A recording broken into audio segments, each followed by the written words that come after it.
During They Said It, we heard from Derek White, who is delighted to still be here as a Boston Celtic. And I, as our Celtics insider at this radio station, wanted to ask you about whether this, you believe Brad Stevens is done. Is this, when you look at this roster now, is that how they are headed into next season from what you are hearing? My personal opinion is that they're not done. And mostly it's financial. Like, if you look at, it's clear one of the goals of this offseason was to be under the second apron of the CBA.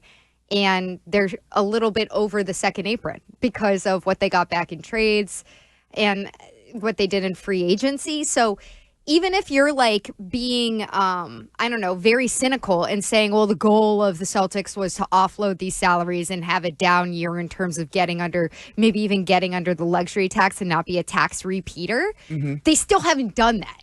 So, like, they could still move somebody like Anfernee Simons. He's on a $27.7 million contract that is an expiring contract, so it's easy to move. Like, even if they wanted to add more to their front court, get another big, because they don't have anybody on the roster right now who's a traditional starting big, they could flip Simons, open up some of that space, and then maybe bring back a smaller piece financially who would be a starting big. So I don't think it's going to be anything that's like giant fireworks in terms of a core player like Jalen or Derek moving. But I also think that it's just pretty obvious that they have to make some other moves before you get to the beginning of the season. You're in favor of doing the Dame Lillard deal? Abso-freaking-lutely. Okay. Yes. To me, it is the most obvious thing. I don't understand an argument against it. It's basically like found money. I mean, this guy is maybe going to cost you $5.6 million if you do the mid-level tax exemption.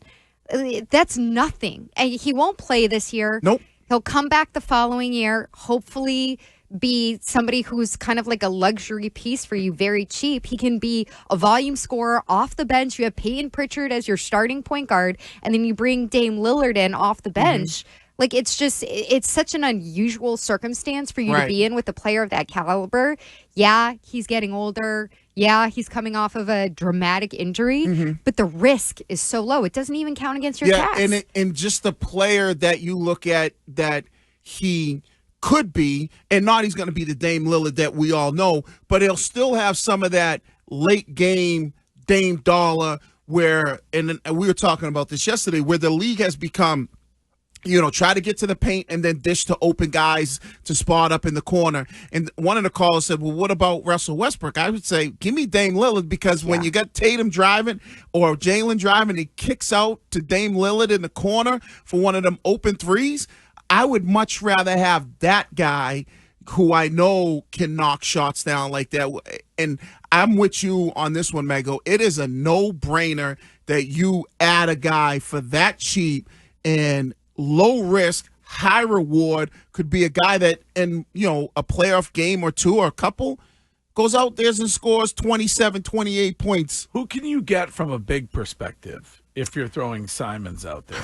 So, I mean, at this point, most of the free agents who would be a big impact player are gone or signed. So it would have to be a trade that you'd execute. And even then, if you look at what Cornette and what Al Horford are, and what Al Horford's probably going to get with his next team, like, because those guys are in that $10 million a year range, you have to imagine. Brad Stevens told us the other day that they made offers to both of those guys.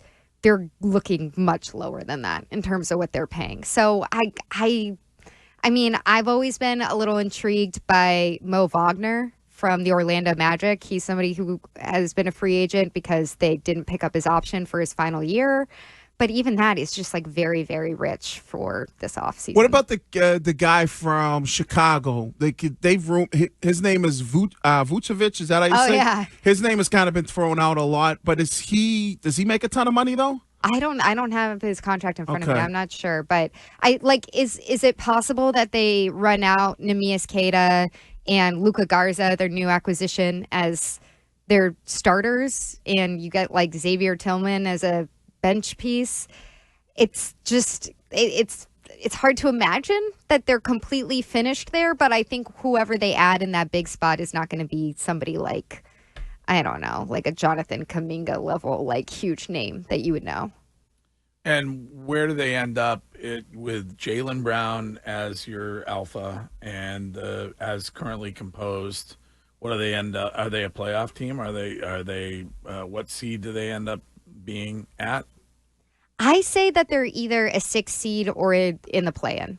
I think that that's kind of where they're at, realistically. It'll be interesting to see, Wiggy and I were talking about this during the break a couple breaks ago.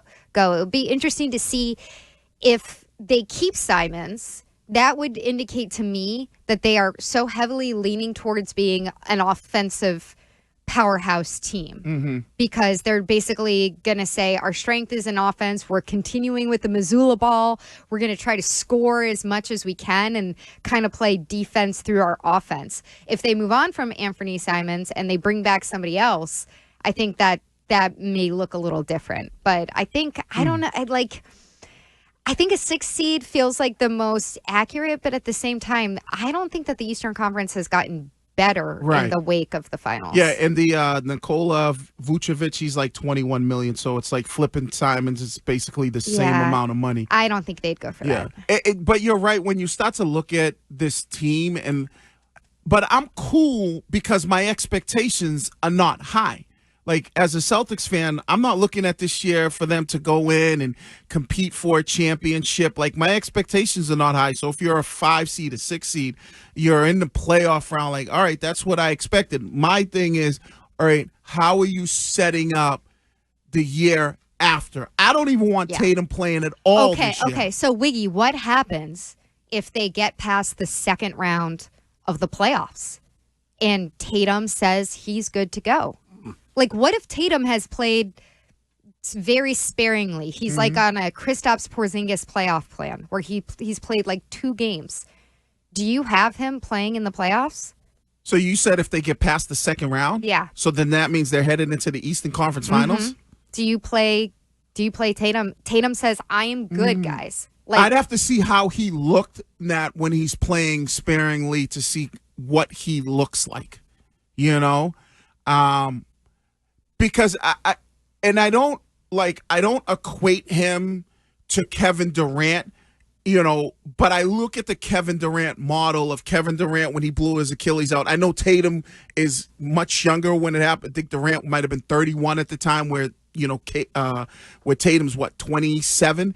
So I still expect Tatum to come back and be Tatum that we've seen before. 774 texter on the Subaru of New England text line, and I hear this frequently, says they can win the East without Jason Tatum, which is I don't think so. Yeah, I'm not I buying think that it'll one. be tough to get past Cleveland and New York, but Right. Yeah. I mean, even the Hawks have gotten a lot better. Right. But at the same time, the Pacers have gotten significantly worse. Right, but you were probably going to lose the series against New York with everybody. So now you really are going to have Jaylen Brown, Derek White, P. Pritch, and maybe Simon, and then however you patch the rest of the team together. So, and it looks like New York could potentially get Giannis, or they could get better. I don't really see how they can say that about this Celtics team. Yeah. 978 texter all over your insider status, saying they should be higher than a 6 seed, and calling you out on being an insider. I mean, you're there all the time. That's what I consider to be an insider. Look, if you want them to be You higher have the than connects. a 6 seed, You have the I connects. love that. Like, I would love the more optimistic perspective. I think I got 2 feet on the ground, and I'm looking at it and saying, I don't know who the starting big is, and that's just a big question. Right. So we'll see. Maybe the roster, like I said, I don't think they're done. So what does the roster look like when you're in September, when you start heading into training camp? We'll see. You want to come at Mego, you got to go through Shime. There you go. And then Wiggy. And then Jackson. And if necessary, I mean, I do wear glasses, but I would be the line of final defense. Okay. What's that person think? Like if they're so, do they think that this team's going to be a 4th seed? Because I feel like they could fall anywhere between 4 and 7. Yeah. Well, but does he think they're going to, or she, do they think they're going to be a 1 or a 2 seed? I think they do. Like, come on, stop it. All right.